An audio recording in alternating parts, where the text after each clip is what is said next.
Pandai Sike adalah nagari di Kabupaten Tanah Datar, Provinsi Sumatera Barat, yang sampai hari ini masih memproduksi songket secara turun-temurun. Kain tenun songket Pandai Sike merupakan hasil seni kerajinan yang sudah dikenal sejak lama di Kepulauan Indonesia. Keberadaannya sendiri diperkirakan sudah ada sejak tahun 1880-an. Seperti yang diungkapkan oleh Hassel, pada saat itu para penenun beralih dari menghasilkan kain untuk pakaian sehari-hari menjadi kain bergengsi dengan memakai benang sutra dan benang emas yang mahal dan terbatas pemasarannya. Dalam tradisi dan kehidupan masyarakat, kain songket Pandai Sike merupakan perangkat sandang yang digunakan pada berbagai upacara adat. Dalam hal ini, kain tenun yang dipakai memiliki bentuk dan motif tertentu, disesuaikan dengan upacara yang berlangsung, seperti pengangkatan penghulu, pernikahan, kelahiran atau turun mandi anak, serta kematian.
Seni kerajinan tenun songket merupakan kegiatan produktif menenun yang dilakukan masyarakat Pandai Sike dengan menggunakan keterampilan tangan dalam pola menjungkit beberapa lembar benang dalam membuat hiasannya.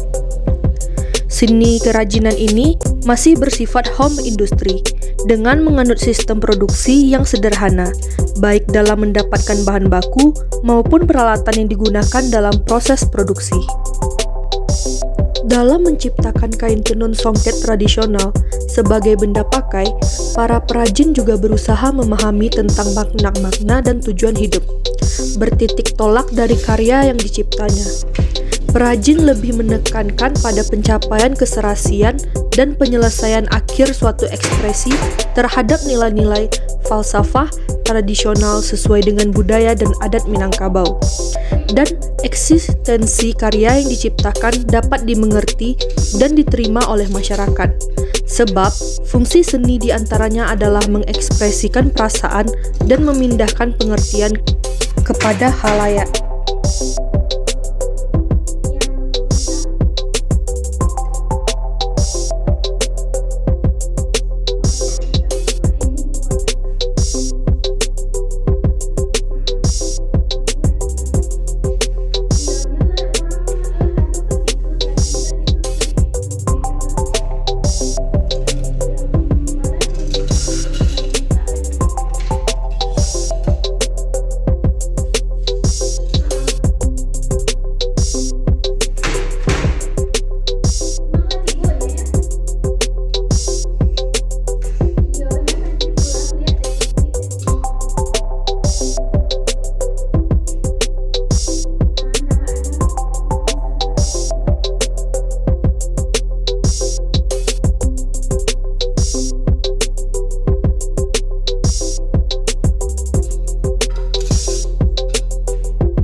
Dalam waktu pembuatannya, songket pandai sike ini dapat memakan waktu selama 1-3 bulan, tergantung dengan motif yang dibuat.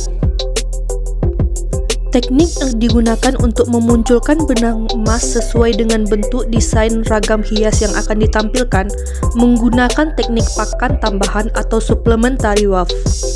Proses kerja teknik pakan tambahan ini yaitu dengan cara menyungkit beberapa helai benang lungsi sesuai dengan besar motif yang akan dibuat. Lalu dimasukkan benang emas dan diselingi benang pakan sebagai pembentuk dasar kain tenun. Di lingkungan perajin tenun songket pandai sike, teknik yang dipakai dalam proses kerjanya dinamakan dengan tuhwa. Sebab dengan tuhwa yang berbeda akan menghasilkan kain tenun songket dengan kualitas yang berbeda pula. Pada dasarnya, tuhwa dalam bahasa Minang berarti dorong.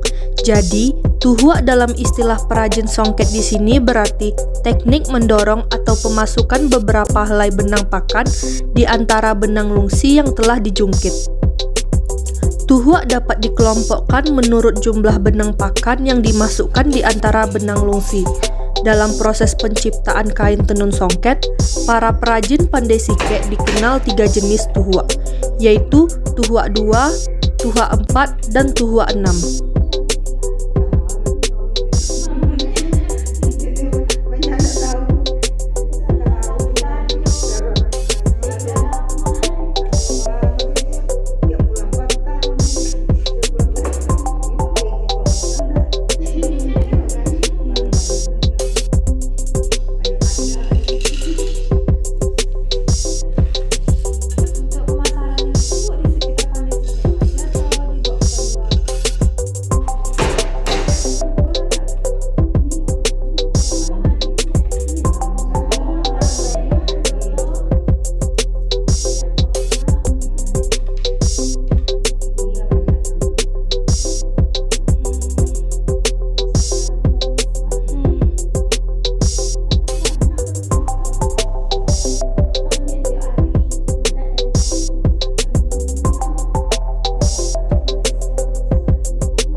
Bahan dasar kain tenun songket adalah benang tenun yang disebut benang lusi atau lungsin.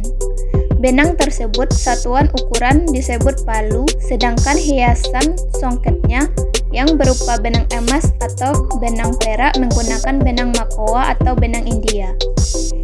Benang yang satuan ukuran disebut pak ini didatangkan dari Singapura melalui Tanjung Pinang. Peralatan tenun songket Pandai Singke terbagi menjadi dua, yakni peralatan pokok dan tambahan. Peralatan pokok adalah peralatan yang wajib ada dalam proses pembuatan tenun songket karena ini digunakan untuk membuat dasar kain songket. Sedangkan peralatan tambahan digunakan sesuai dengan keperluan pembuatan beberapa jenis motif dan berguna untuk memperlancar kegiatan produk tenun.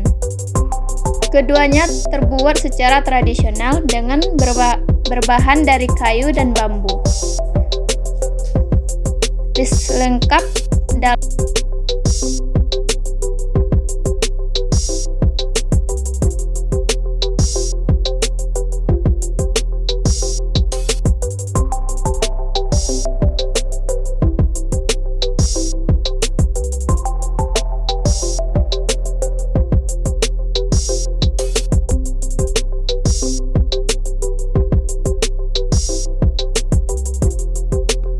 Selain menjadi songket, saat ini hasil tenunan sudah dimodifikasi, salah satunya yaitu menjadi sebuah tas.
Secara spesifik, kain tenun songket karya para perajin daerah Pandai Sike mempunyai 3 jenis motif wajib yang selalu ditampilkan dalam setiap pembuatan kain tenun. Adapun ketiga jenis motif tersebut yaitu motif batang pinang atau pohon pinang, motif bijo bayam atau biji bayam, dan motif salwak laka. Penampilan ketiga jenis ini merupakan salah satu ciri khas kain tenun songket yang dihasilkan. Artinya, kalau pada selembar kain tenun songket tidak ditemui ketiga jenis motif tersebut, maka dapat dipastikan kalau kain tenun songket tersebut bukan hasil karya para perajin daerah Pandai Sike.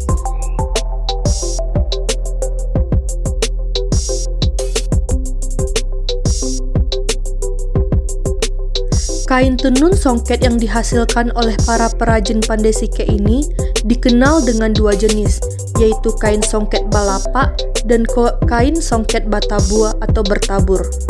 Kain songket balapak yaitu kain songket dengan hiasan motif memenuhi seluruh bidang permukaan kain, sehingga warna dasar kain tidak begitu kelihatan.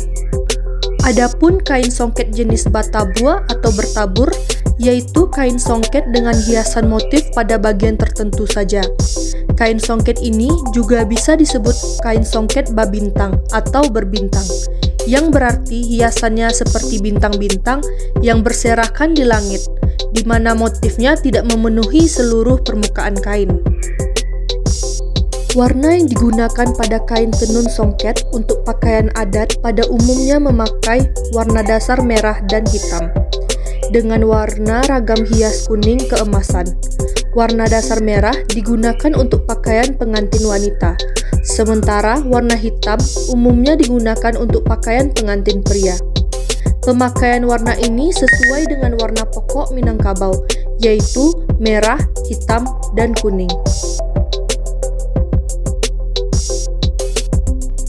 Harga songket tenun Pandai Sike ini dimulai dari harga 2 juta sampai dengan puluhan juta, tergantung dengan tingkat kesusahannya.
dalam negeri maupun di luar negeri.